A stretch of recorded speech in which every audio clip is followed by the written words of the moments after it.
Abazanyi ba Uganda Cranes basoose kulambula abalwadde mu ddwaliro lya Nakasongola Health Center 4 nga bakulembeddwa mu kapiteni wa ttiimu Hassan Waswa. Oluvannyuma bayolekedde ku kisaawe kya St. Lawrence omupiira gye gwazanyiddwa wabula nga bagubadde Cranes yonna gy'ebadde ekyala. Abawagizi bajjumbidde omupiira guno era ng'olwedda bakubira ttiimu enduulu ey'olulekereke.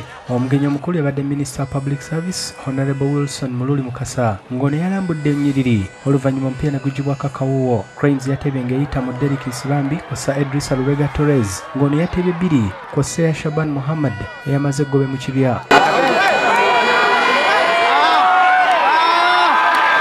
Omupiira Cranes yaggwangudde ku ggoolo nyakwemu. Minisita Mululi Mukasa nga mubaka w'ekitundu kino ekya Budiebo County asiimye entegeka ya Cranes okukyala mu kitundu kyabwe. Tulina essuubi nti mu kuzannya kuno tomanya mu maaso eyo tuyinza okufunamu ku baana abaffe nabwe ne beegomba enzannya ennungi ey'omulembe ya Cranes n'osanga nti muvuddemu ba stars.